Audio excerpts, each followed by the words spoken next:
Supermarket chain helps Amazon live well for less through AWS. AWS Summit London. Perceived wisdom in the enterprise tech world is that the future of IT is in hybrid cloud, mixing on-premises infrastructure and public cloud resources, but AWS was still preaching the gospel of total and utter cloudification at its Gabfest in London on Wednesday.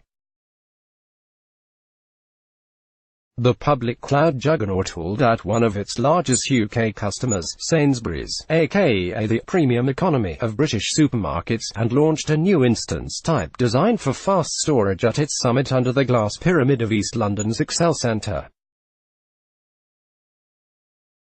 Matt Garman, VP of EC2 at AWS, kicked things off by highlighting the myriad ways punters can pipe the data into Amazon's public cloud. Garman said the company believes all workloads will eventually reside in the cloud, so the current penchant for hybrid is just a step on the way towards total cloud assimilation. Nevertheless, he pointed to the immediate arrival of Outposts, servers designed by AWS to be housed in on-premises data centers, currently in private preview. Garman also talked up the business relationship between AWS and VMware. AWS is no longer the only public cloud vendor to enjoy official support from the virtualization house, but it was certainly the first of the big three. You'll soon be buying bulgur wheat salad from Amazon after it swallowed Whole Foods. Read more. Garman reiterated that AWS is working on a VMware version of Outposts, expected in the second half of the year. This will likely lead to a strange situation where Amazon will sell VMware into enterprise data centers.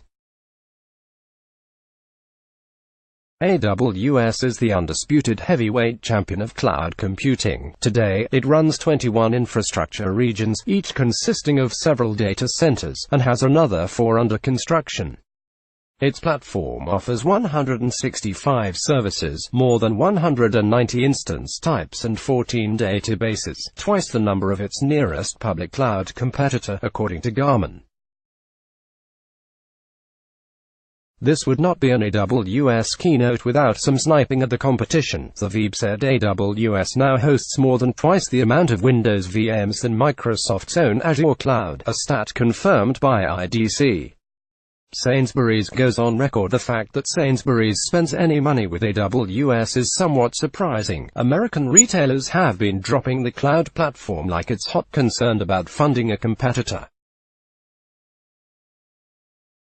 Amazon acquired Whole Foods in 2017, getting a presence in physical retail, and it is also responsible for cashier-less, fully automated Amazon Go stores, although these are yet to reach Blighty.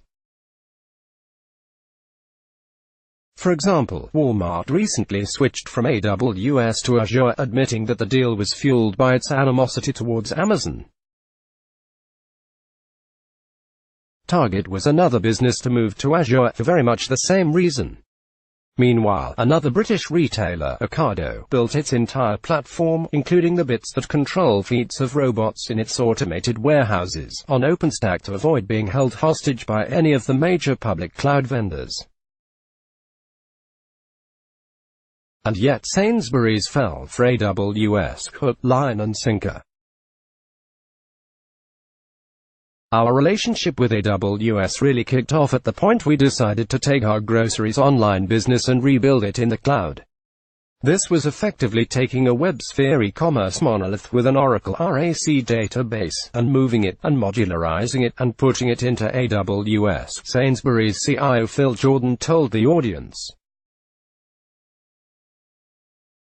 That in movement of RAC-WADs and that big database migration was all done using AWS services, and now we have a fully fledged cloud-native-ish service that runs groceries online across all of our business. Today, we run about 80% of our groceries online with EC2, and 20% is serverless. In total, the company migrated more than 7 terabytes of data into the cloud. As a result, also Jordan claimed, the mart spends 30% less on infrastructure, and regularly sees a 70–80% improvement in performance of interactions on the website and batch processing. So far, there's been no major outages, said the CIO, without defining major. Moving to the cloud has also helped Sainsbury's into the warm infinity-loop embrace of DevOps. The company has moved from 5 to 6 releases per year to multiple releases per day, said the CIO. New instances for the new instance variety, i3n. It was ostensibly designed to give AWS customers the fastest storage available without breaking the bank. It's based on NVMe SSDs, with up to 60 terabytes of capacity per instance, alongside 96 vCPUs, and 768 gigabytes of memory on a 100 gigabits per second network, made possible by leveraging AWS's custom Nitro network interface cards. Garmin claimed these work out around 50% cheaper per gigabyte than its previous generation of i3 instances. They're available immediately worldwide.